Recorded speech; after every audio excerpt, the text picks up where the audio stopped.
तो अजीजों, सवाल ये है कि क्या टैटू बनवाना और शरीर छिदवाना बाइबल के अनुसार सही है?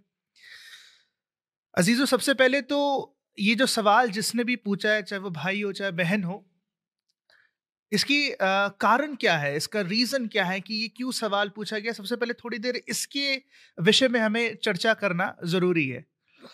मेरे गुमान में तीन रीजंस या कारण आते हैं कि क्यों ये सवाल पूछा जा सकता है।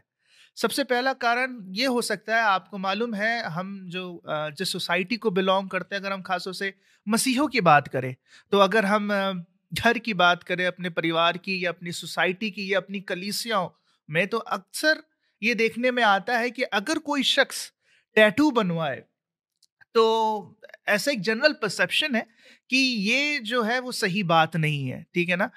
अगर किसी मसीह भाई या किसी बहन ने कोई टैटू बनवाया, तो ऐसा मालूम होता है या ऐसा शायद कमेंट भी पास ऑन हो सकता है कि भाई ये तो दुनियावी काम है, ये तो गैर कौमें करती हैं, अन्य जाति करती हैं, ठीक है। तो हमने टैटूज को बेसिकली अन्य जाति से जोड़ दिया है, और ऐसा लगता है कि ये मसीही को नहीं करना चाहिए, एक मसीही को, ठीक है, ये उसको शोभा नहीं देता है।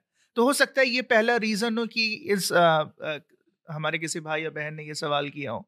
दूसरा रीजन मुझे लगता है जो ये सवाल किया जा सकता है, वो बेसिकली एक आयत है पवित्र शास्त्र में। अगर आप लय व्यवस्था 19 और उसके 28 में पढ़ोगे, तो वहां पे परमेश्वर यहोवा एक आज्ञा देते हैं इसराइल के घराने को, और वो आज्ञा क्या है कि भाई आप किसी भी तरह का चिन्ह अपने शरीर पे मत बनवाइएगा, और कोई क्या बोलते शरीर को आप छिदवाइएगा नहीं। ये बड़े क्या बोलते क्लियर वर्ड्स में वहां पर लिखा हुआ है, ठीक है। तो हो सकता है प्राइमरी कारण सवाल पूछने का ये हो।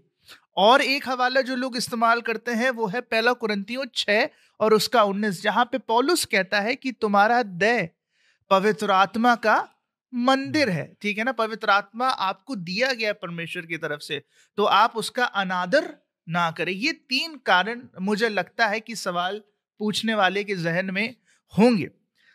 अजीजों, अगर मैं अपनी क्या बोलते ओपिनियन आपके सामने रखूं और खुले अल्फाज में रखूं, तो मुझे नहीं लगता कि टैटू बनवाना या शरीर खुदवाना अपने आप में कोई पाप या अपने आप में कोई गुनाह है, ठीक है।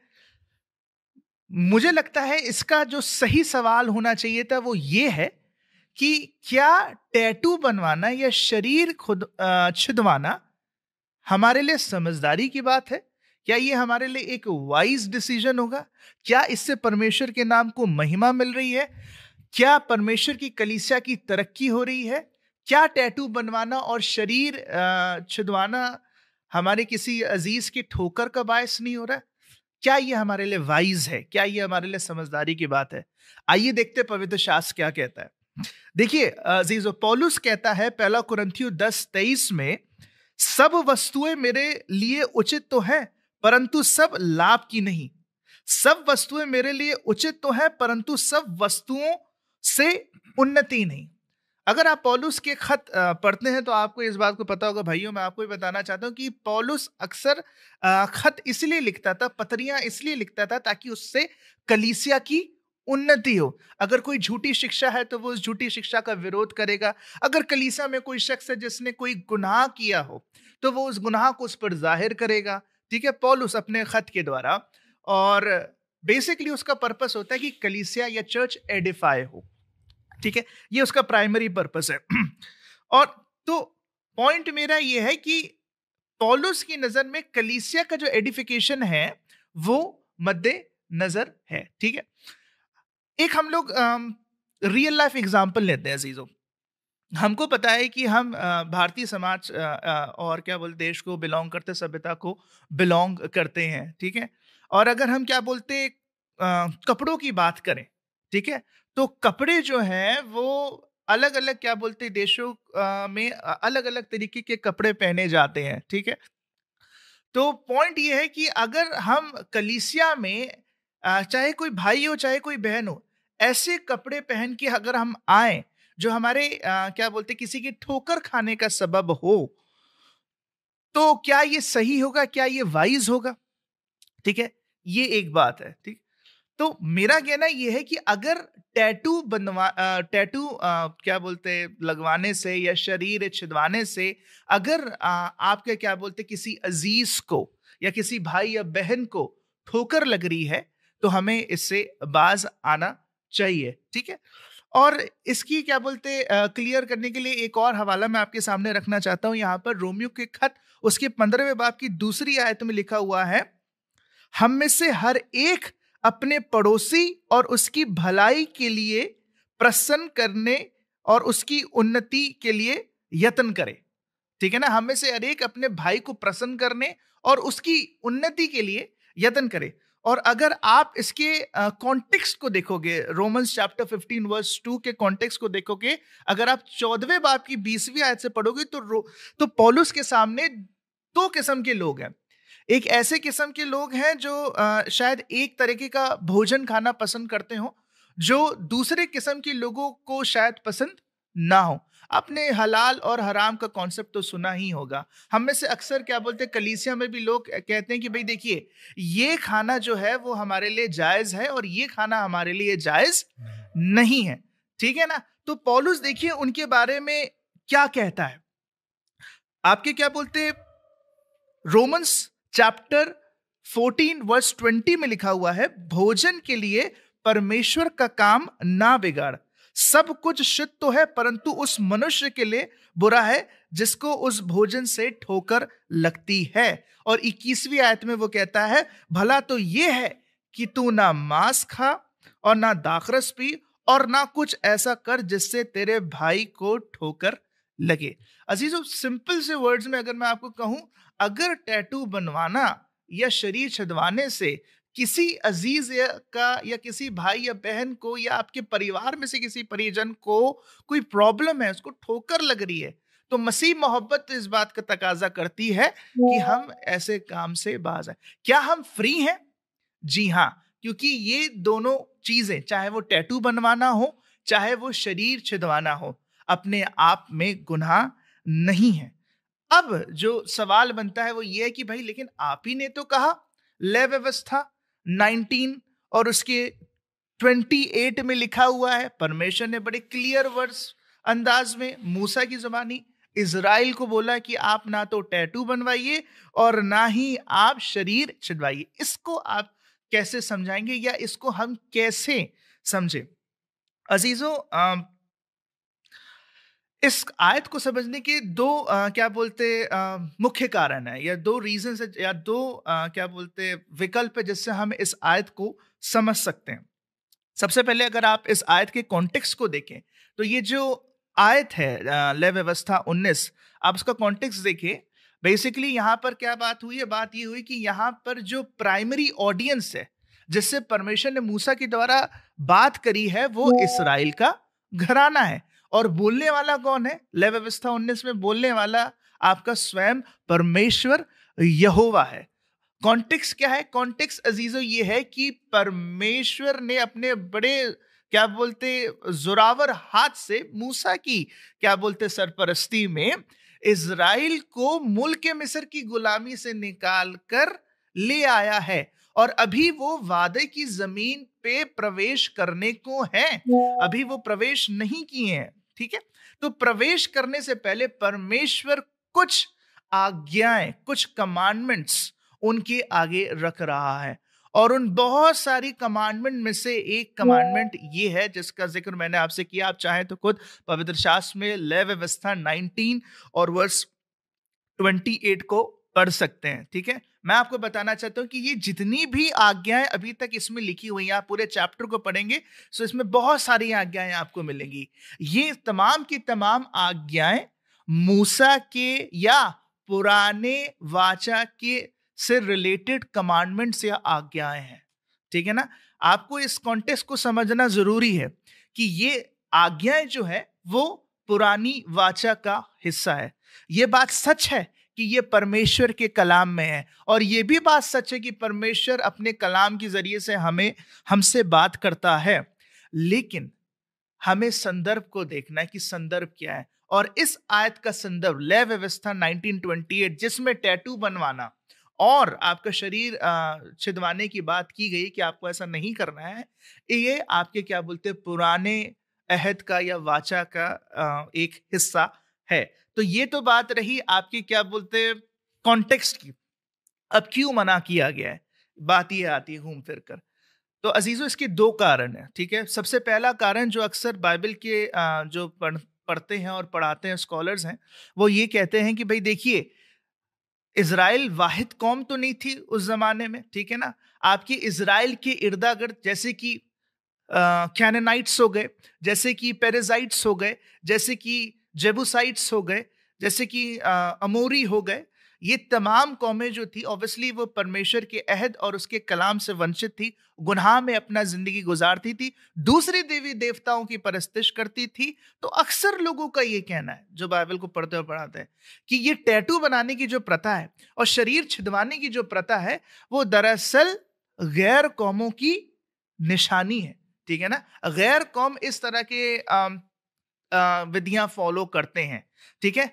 तो अगर आप लय व्यवस्था 19 वर्स 1 पढ़ेंगे और उसके बाद वर्स 2 पढ़ेंगे तो वहां पे परमेश्वर यहोवा बड़े वाज़ेह अल्फाज में ये कहता है कि पवित्र बनो क्योंकि तुम्हारा बुलाने वाला पवित्र है, ठीक है। और मैं आपको बताना चाहता हूं, जब हम परमेश्वर की पवित्रता की बात करते हैं तो अमूमन दो मायनों में इस एट्रीब्यूट को इस्तेमाल किया गया है। सबसे पहले जब हम परमेश्वर की पवित्रता के बारे में बात करते हैं तो हम उसके नैतिक तौर पे शुद्ध होने की बात करते हैं, उसकी मॉरल और उसकी एथिकल प्योरिटी के बारे में बात करते हैं कि परमेश्वर में किसी तरह का कोई गुनाह नहीं, किसी तरह का कोई पाप नहीं है, ठीक है। परमेश्वर वो नूर है जिसमें कोई अंधकार नहीं है।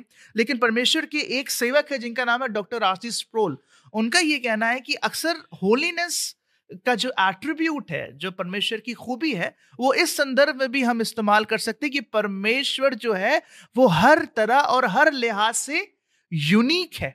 परमेश्वर हर तरीके से यूनिक और इनकम्पैरेबल है। इनकम्पैरेबल का मतलब ये होता है कि परमेश्वर को आप किसी से उसकी तुलना नहीं कर सकते। शरीर माफ कीजिएगा, दुनिया में ऐसी कोई शय नहीं है जिससे आप परमेश्वर यहोवा की तुलना कर सकते। परमेश्वर ट्रांसेंडेंट, परमेश्वर बहुत ही अलग है इस दुनिया से। और इसीलिए जहां पर लिखा हुआ है लेवी व्यवस्था 19:2 में कि तुम पवित्र बनो क्योंकि क्योंकि तुम्हारा बुलाने वाला पवित्र है। मुझे लगता है कि यहाँ पर जो यहोवा परमेश्वर है वो चाह रहे हैं कि उनके लोग, दैट मीन्स इजराइल का जो घराना है, वो इस तरीके से अलग हो जाए कि वो परमेश्वर के लोग लगे। जिस तरह से यीशु मसीह कहते हैं ना कि तुम दुनिया के नूर हो या तुम दुनिया की ज्योति हो। तुम्हारा प्रकाशन दुनिया के आगे ऐसा प्रकाशित हो, तुम्हारी ज्योति ऐसी चमके कि तुम्हारे भले कामों को देखकर तुम्हारे पिता की जो स्वर्ग में है वो उसकी तारीफ करें। तो परमेश्वर यहोवा नहीं चाहता है कि उसके लोग कोई भी ऐसा काम करे जिससे कि लोग ये कहने पाए कि भाई परमेश्वर के लोगों और गैर कौमों में कोई फर्क ही नहीं है, कोई अंतर ही नहीं है, ठीक है।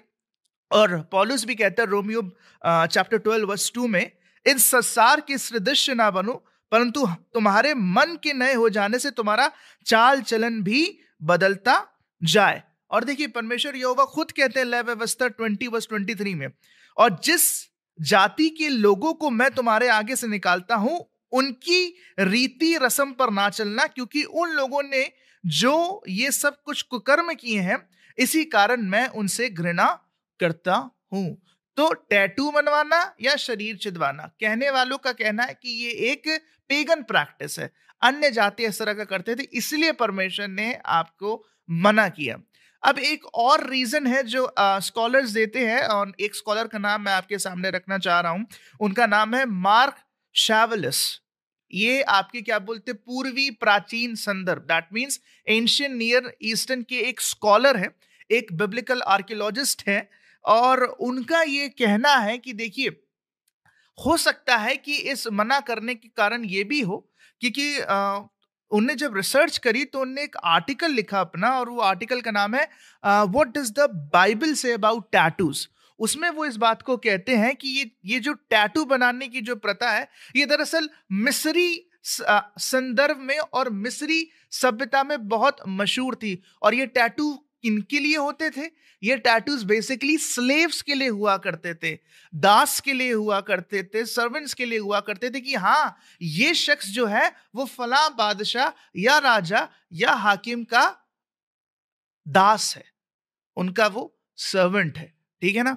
तो जब परमेश्वर यहोवा कह रहे हैं कि आपने टैटू नहीं बनवाना, तो परमेश्वर यहोवा बेसिकली को यही याद दिला रहे कि 400 साल से भी तो ज्यादा आपने गुलामी की है।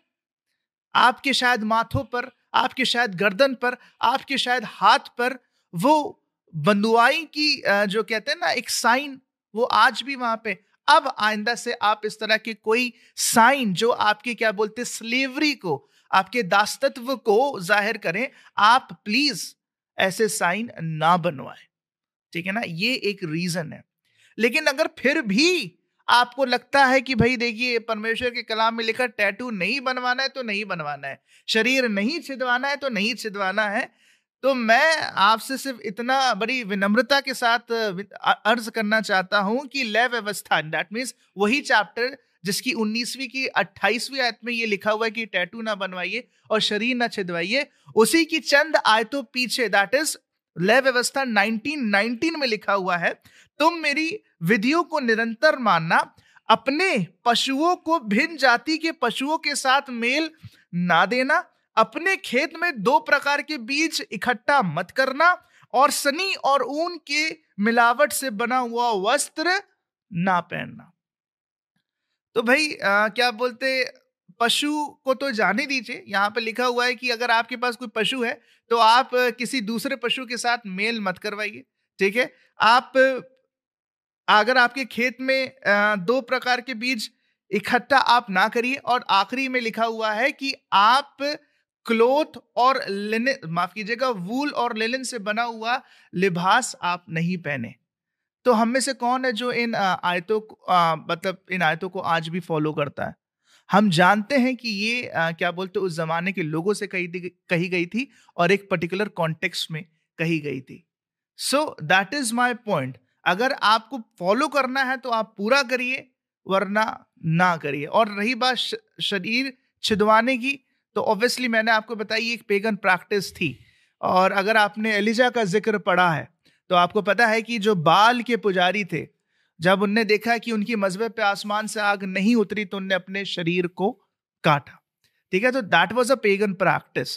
तो हमें जब भी बाइबल को पढ़ना है उसके संदर्भ में पढ़ना है, और क्या बोलते हैं उसको समझना है कि वो क्या कह रही है। So in the end I just want to like to conclude कि टैटू बनाना और शरीर छिदवाना अपने आप में गलत नहीं है। Thank you. ओके, मैं बस एक चीज़ इसमें ये कहना चाहूँगा कि जहाँ बात पियर्सिंग की हो रही थी, मेरे ख्याल से केवल वहाँ पर बात हो रही है कान छिदवाने की, बुंदे पहनने के लिए कान छिदवाने की बात हो रही है, या शरीर छिदवाने की बात हो रही है, जो महिलाएं पहनती हैं, जो आभूषण पहनती हैं, उसकी बात हो रही है। और जब उन चीज़ों की बात होती है तो जहाँ पर पेगन प्रैक्टिस की बात है कि शरीर को छिदवाना, वो तो एक चीज़ गलत है और हमें उस पेगन प्रैक्टिस में बिल्कुल पार्टिसिपेट नहीं करना चाहिए। लेकिन जहाँ बात आती है आभूषण पहनने की, कान छिदवाने की और नाक छिदवाने की, वहाँ पर मैं कहना चाहूँगा कि खुदावंद के कलाम में एक जगह पर लिखा हुआ है, अगर आप निकालेंगे हिजकेल उसका 16वां अध्याय, और 16वें अध्याय की अगर आप 11वीं आयत से पढ़ना शुरू करेंगे तो वहाँ पर खुदावंद यहोवा कुछ यूँ कहते हैं। 16वें अध्याय की 11वीं आयत में लिखा हुआ है, खुदावंद यहोवा इज़राइल से बात कर रहे हैं और कह रहे हैं, तब मैंने तेरा श्रृंगार किया, क्या किया? श्रृंगार किया, और तेरे हाथों में चूड़ियां और गले में हार पहनाया, फिर मैंने तेरी नाक में नथ और तेरे कानों में बालियां पहनाई, और तेरे सिर पर शोभायमान मुकुट धरा। यहाँ पर खुदावंद इज़राइल का जो उसके लोग हैं, जो उसकी दुल्हन की तरह देखे जा रहे हैं, उनका श्रृंगार कर रहा है, और श्रृंगार कर रहा है और कह रहा है कि मैंने तेरी नाक में नथ पहनाए हैं और तुझे बालियां पहनाई हैं। तो बालियां कैसे पहनाई जाएगी, नथ कैसे लगाई जाएगी? छिदवा कर। जी बिल्कुल, है ना? तो जब ये दोनों चीजें खुदावंद की बरकत को दर्शा रही हैं, तो फिर कैसे महिलाओं का ये करवाना गलत हो सकता है? तो अगर सवाल ये है कि क्या हम कान की बालियां पहन सकते हैं, नाक छिदवा सकते हैं, तो वो चीज़ गलत नहीं है, क्योंकि वो एक शोभायमान बरकत की तरह, स्त्री की खूबसूरती की तरह उसे देखा जाता है। मैं इस चीज़ को रखना चाहूँगा यहाँ पे। ओके।